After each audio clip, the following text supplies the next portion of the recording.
किसी हाथ में यदि 3-3 भाग्य रेखा है तो वो व्यक्ति वाकई में भाग्यशाली होता है।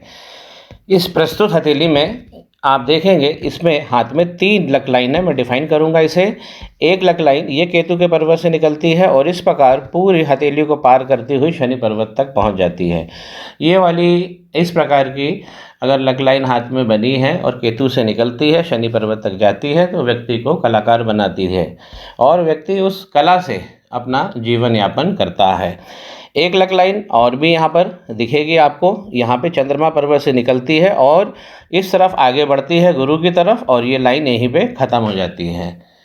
अगर चंद्रमा से कोई निकल कर लक लाइन गुरु पर्वत तक जाती है तो ये गजकेसरी योग बना देती है।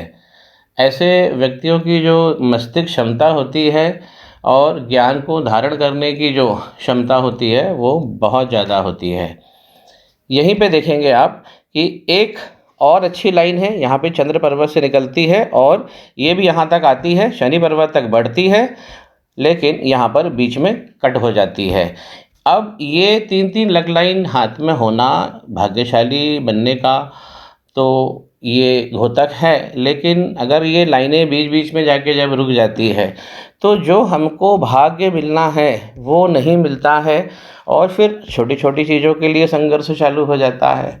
कारण को समझिए, ये गुरु का पर्वत है और अपने केंद्रित भाव से ये नीचे की तरफ आ गया है, यहाँ पे शिफ्ट हो गया है।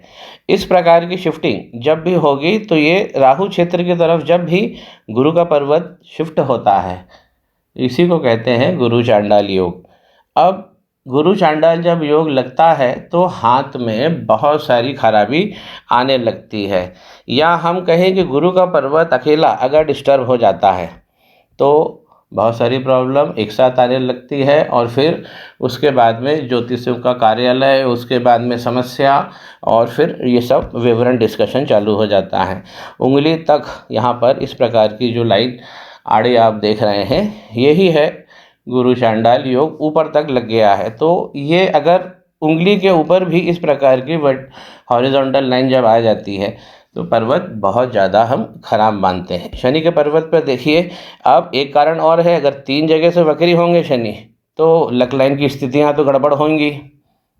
सूर्य पे इनको ग्रहण लगा है, सूर्य सबसे ज़्यादा इफेक्टिव है, माफ़ कीजिए सबसे ज़्यादा प्रभावित हो गए हैं नकारात्मक रूप से सूर्य, और यहाँ पे चंद्रमा में भी दिक्कत है। केवल आप देख रहे हैं कि गुरु का पर्वत गड़बड़ हो जाता है तो कितनी सारी प्रॉब्लम यहाँ पर आने लगती है।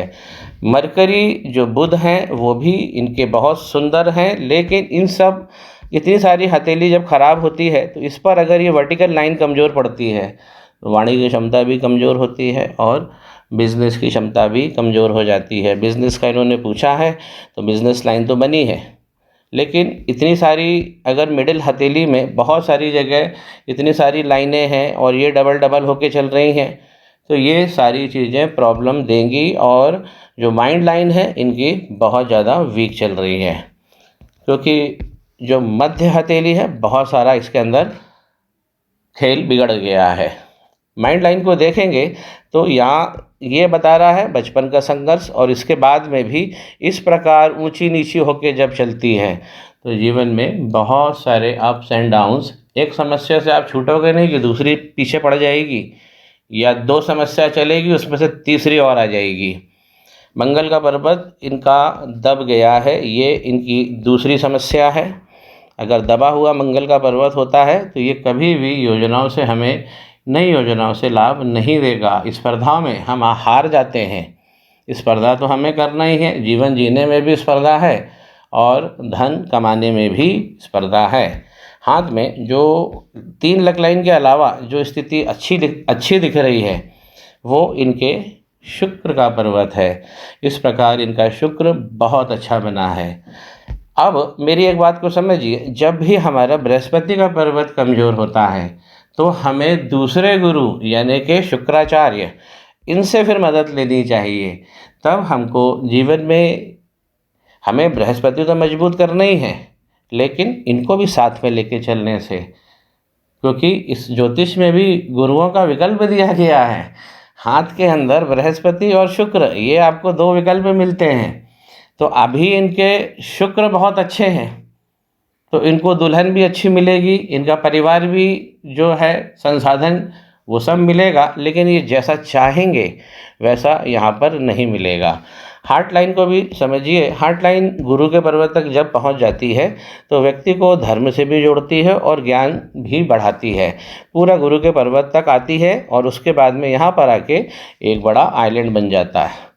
तो हार्ट लाइन पे आइलैंड बनना यानी भावनाओं का अप एंड डाउन आपको जीवन में ये सब अनुभव करना पड़ेगा, और अपने लोग ही आपको आपकी भावनाओं के साथ खेल सकते हैं, तो उसमें भी हमको तैयार रहना चाहिए।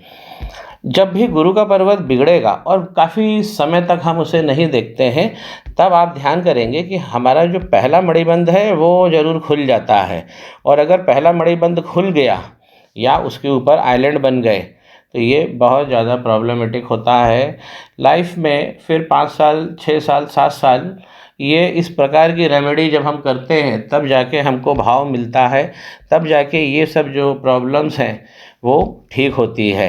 अंगूठे की जो स्थिति है वो अभी कमज़ोर है, नीचे वाली स्थिति अगर हम देखते हैं ये वाली, तो इसमें अगर ये और बेहतर अगर हम इसे कर पाते हैं तो संतान सुख बहुत अच्छा मिलेगा, जो इनका एक प्रश्न और था। तो संतान के क्षेत्र में भी अगर उन्नति चाहिए तो इस प्रकार सुंदर आइलैंड बने होने चाहिए नीचे वाले फैलेंज पर, जो कि इस एरिया में ठीक से नहीं दिख रहे हैं। तो इसमें संतानों के स्वास्थ्य को लेकर समस्या होती है और व्यक्ति थोड़ा बहुत परेशान हो जाता है। अब इनको उपाय क्या करना चाहिए? इन्हें उपाय सबसे पहले मंगल का करना चाहिए, और जो गुरु चांडाल योग लगा हुआ है इनको उसका निवारण करना चाहिए। तीसरा, जो ज़रूरत नहीं है लेकिन फिर भी यदि ये शुक्र पर्वत को लेकर इनका भी एक उपाय करते हैं, उपाय नहीं करना, इसे और मजबूत कर लेना है। क्यों? क्योंकि बृहस्पति ऊपर कमज़ोर हो गए हैं। ये 3 उपाय इनको करना चाहिए और इनका जीवन आदर्श भी बनेगा और संसाधन युक्त भी हो जाएगा। श्री गणेश करें, पाम ब्लॉग को सब्सक्राइब करें।